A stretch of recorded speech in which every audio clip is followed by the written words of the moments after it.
Hello friends, welcome to Vadipatti அம்மா சமையல். இன்றைக்கி நம்ம கிச்சனில் பார்க்க போகிற ஸ்பெஷல் ரெசிபி அடிக்கிற வெயிலுக்கு உடம்பை குளிர்ச்சி ஆக்கக்கூடிய வெந்தய குழம்பு தாங்க பார்க்க போகிறோம். ரொம்ப அருமையான சுவையில் இன்றைக்கி செய்ய போகிறோம். இந்த குழம்ப 4-5 நாளைக்கு கூட நம்ம வச்சு சாப்பிட்லாம். அந்த அளவுக்கு பக்குவமாக செய்ய போகிறோம். வாங்க பார்க்கலாம். அதுக்கு முன்னாடி இன்றைய பிறந்த நாள் மற்றும் திருமண நாள் காணும் அனைவருக்கும் வாடிப்பட்டி அம்மாவின் இனிய நல்வாழ்த்துக்கள். ஸ்கிப் பண்ணாமல் பாருங்கள் ஃப்ரெண்ட்ஸ். பிடிச்சிருந்தா ஒரு ஹைப்பும் லைக்கும் போடுங்க. வாங்க வீடியோக்குள்ளே போகலாம். இப்போ ஒரு கடாய் எடுத்துக்கலாம். அதில் 1 ஸ்பூன் பச்சரிசி, 1 ஸ்பூன் கடலைப்பருப்பு எடுத்து நம்ம வறுத்துக்கலாம். பச்சரிசி இல்லைன்னா புழுங்கரிசி நீங்கள் சேர்த்துக்கலாம். சேர்த்துட்டு நம்ம வறுத்து கொடுப்போம். இப்போ ஜீரகம் 1 ஸ்பூன் போட்டுக்கலாம். போட்டுட்டு மிளகு ஒரு 1/4 டீஸ்பூனுக்கு எடுத்துக்கலாம். அதே மாதிரி வெந்தயமும் 1/4 டீஸ்பூன் போட்டுக்கலாம். நம்ம திருப்பி வெந்தயம் சேர்க்குறதுனால நான் கம்மியாகத்தான் போட்டிருக்கேன். பாருங்கள், இந்த மாதிரி நம்ம அரிசி நல்லா பொரியும், ஜீரகமும் பொரியும். கருவேப்பிலை சேர்த்து ஒரு கிளறி விட்டுட்டு நம்ம எடுத்து வச்சுக்கலாம். ஒரு பிளேட்டில் கொட்டி ஆற விட்டுடலாம். இப்போ ஒரு கடாயை அடுப்பில் வச்சுட்டு 3 ஸ்பூன் எண்ணெய் விட்டுக்கலாம். கடுகு உளுந்தம் பருப்பு போட்டு பொரியவும் வெந்தயமும் நம்ம இது கூட சேர்த்துக்கலாம். பாருங்கள், இப்போ நல்லா பொரிஞ்சிருச்சு ரெண்டுமே. இந்த ஸ்டேஜில் 200 சின்ன வெங்காயம் உரித்து இது கூட போட்டுக்கலாம். நான் சின்ன வெங்காயத்தை கழுவுன தண்ணி கொஞ்சம் இருந்திருக்கு போல், அதனால் அப்படியே பொங்கிருச்சு. 10 வெள்ளைப்பூடு அதையும் நம்ம சேர்த்து வதக்கிடுவோம். வதங்க அந்த தண்ணி வற்றிரும். பாருங்கள், வதக்கிட்டு வருவோம்.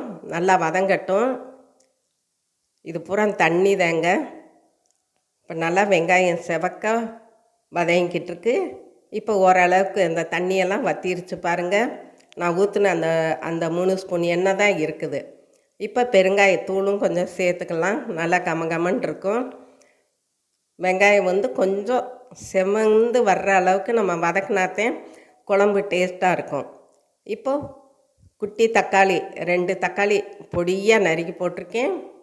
நல்லா பழுத்த தக்காளியாக எடுத்துக்கோங்க. இது கூட சேர்த்து அப்படியே வதங்கட்டும். இப்போ உப்பு, இந்த குழம்புக்கு தேவையான உப்பையும் சேர்த்து போட்டுக்கலாம். ஏன்னா சட்டுன்னு இந்த தக்காளி மசஞ்சிரும்.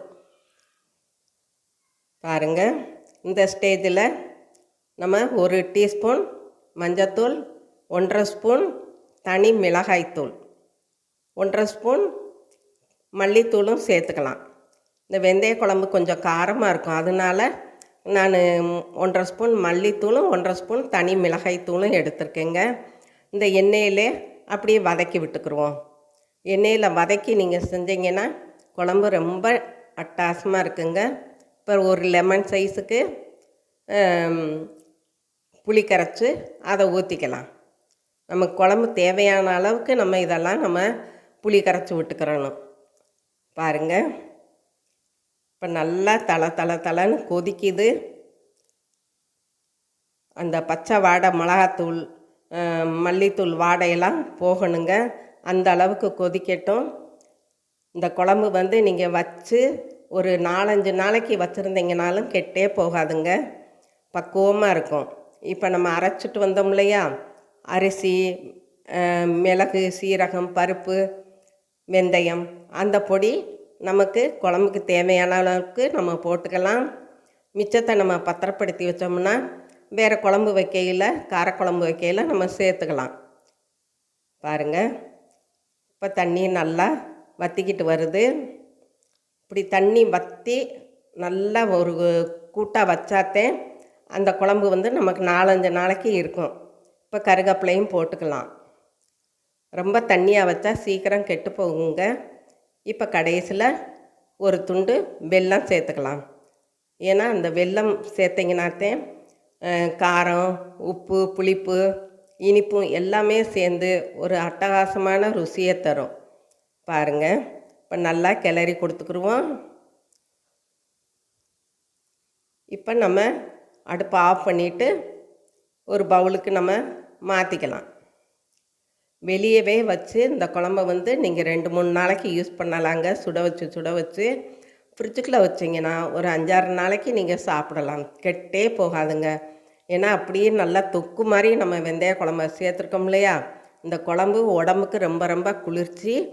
இந்த குழம்பு சாதத்துக்கு ஒரு கூட்டு, ஒரு பருப்பு கூட்டும், பொரியல் தேங்காய் போட்டு இதெல்லாம் செஞ்சு சாப்பிட்டிங்கன்னா சும்மா அட்டகாசமாக இருக்குங்க சாப்பாடு. அவ்வளோதாங்க, நம்மளோட வெந்தய குழம்பு சும்மா ஜம்முன்னு ரெடி ஆயிடுச்சு. இதுவரை சப்ஸ்கிரைப் பண்ணாதவங்க சப்ஸ்கிரைப் பண்ணுங்கப்பா. ஆளுங்கிற பெல் பட்டனை தொடுங்க, அப்போத்தே நான் போடுற வீடியோ உங்களுக்கு உடனே கிடைக்கும். ஒரு லைக் பண்ணுங்கள், ஹைப் பண்ணுங்கள். நீங்களும் உங்கள் வீட்டில் ட்ரை பண்ணுங்கள், சாப்பிடுங்க, சந்தோஷமாக இருங்க. நன்றி, வணக்கம்.